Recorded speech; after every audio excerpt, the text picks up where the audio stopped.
This morning on BRN Lifestyle, for older unmarried couples in America, caregiving roles and obligations can be murky. Joining me now to discuss this is Shanna Siegel of Norris McLaughlin. Shanna, so great to see you. Thanks for joining us on the program this morning. Oh, sure. Great. Thanks for having me. Yeah, this is caregiving. Obviously, it's an important topic. It's becoming more prevalent in society. I want to ask you about unmarried caregivers. This seems to be a growing population of people, and I would imagine fraught with some challenges from a legal and caregiving perspective. Absolutely. Yes, I am seeing more and more clients that where they're unmarried and but a serious long-term relationship. And that is much more common, and it does have a lot of different challenges than when you're dealing with married caregivers. And can we talk about some of those challenges? In just thinking about this anecdotally, it could be a partnership, partnership after a marriage for both individuals. Maybe there are some children involved, but what are some of the common hangups or concerns that families might have when it comes to these types of relationships? Sure.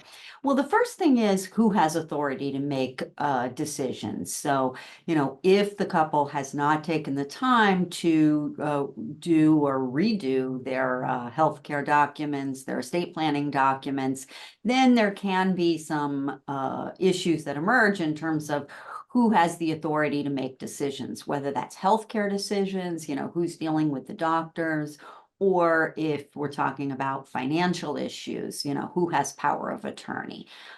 So that can be the first thing that can really be challenging. And of course, often there are children from prior relationships, and so there can be some conflicts there. But beyond going with the legal issues and the who has legal authority, there's just a lot of practical issues in terms of what happens when one member of the partnership is ill. And, that may not be what their partner signed up for in terms of being a caregiver. So I've seen situations where the adult child is making the decisions and they assume that their parent is going to go home to the home that they share with the partner and that the partner is going to care for them. And that may not be what the partner had, signed up for.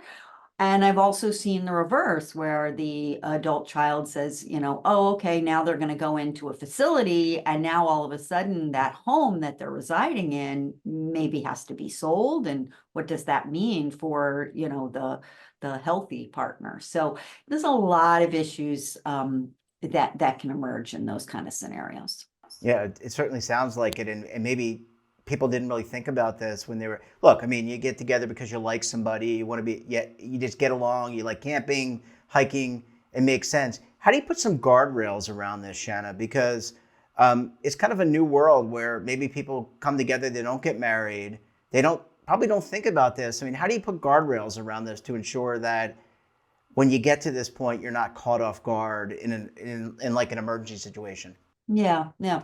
Well, I think the first thing is to have those conversations, right? It's never something that as you said, you may not think about, or maybe you just, want to kind of avoid those conversations. But, it's always the best to have those conversations about, first of all, what would I want, in terms of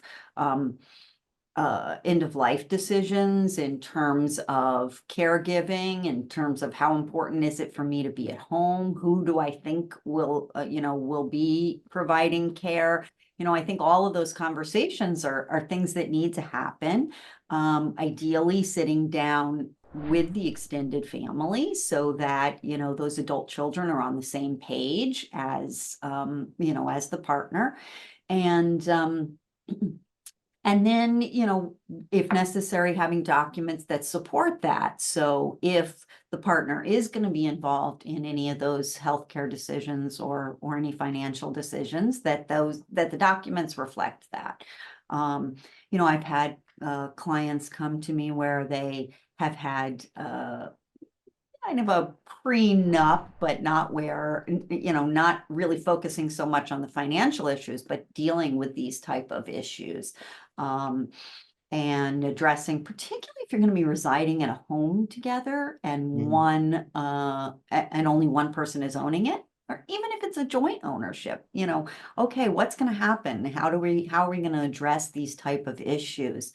So many times only one person owns the home, and then, is there any protection for that partner if in the event of the death or the illness of, the primary owner? So, that's something that really, having a trust or something some vehicle that addresses it is really important. And you don't have to be a wealthy person, Shanna, right? In this situation, I mean, we're just talking about these are just the basic things you probably need to do, even if you're not a billionaire, just to protect yourself and the other person. Is that correct? Yeah, no, I think there is a real misunderstanding that estate planning is only for the wealthy. But I'll tell you that I have had client situations where, people of very modest means end up having their estate spend everything that there is in order to address these type of issues because they didn't do estate planning. So, when there is no spouse, there is no adult child, it's really the most important time to do the estate planning.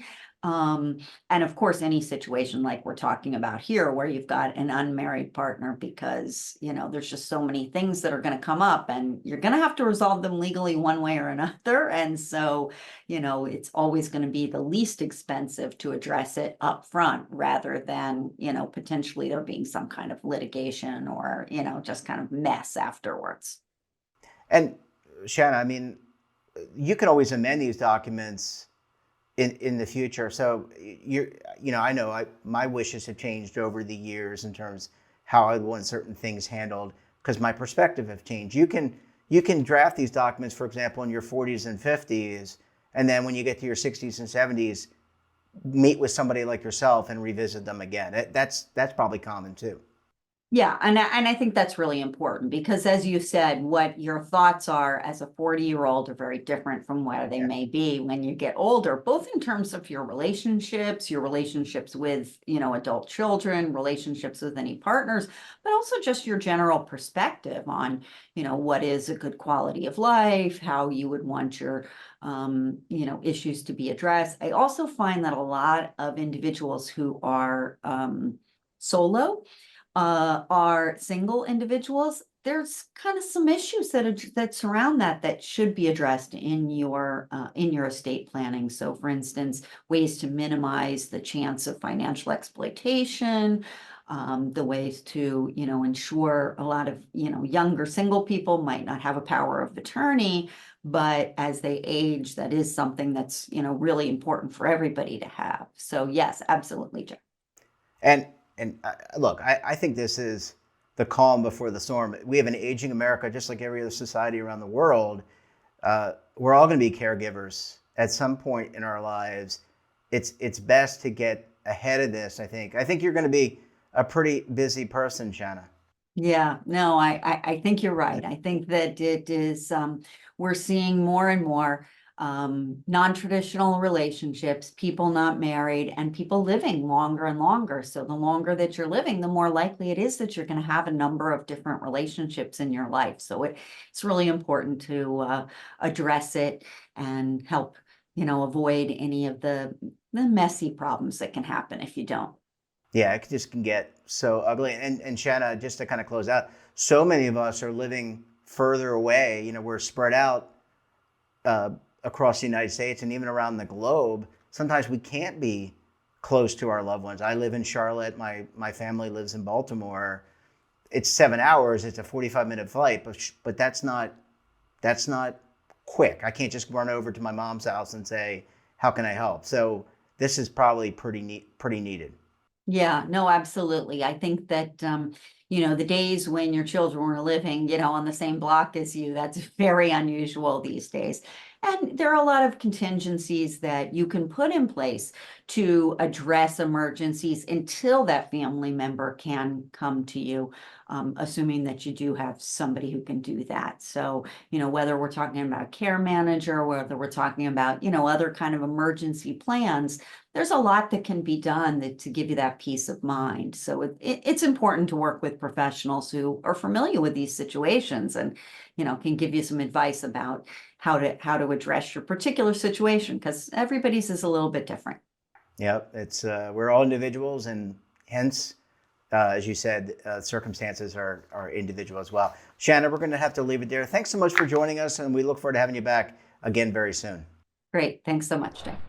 And don't forget to subscribe to our daily newsletter, The Morning Pulse, for all the news in one place. Details at our website. And we're back again tomorrow for another edition of BRN. Until then, I'm Jeff Snyder. Stay safe, keep on saving, and don't forget, grow with the changes.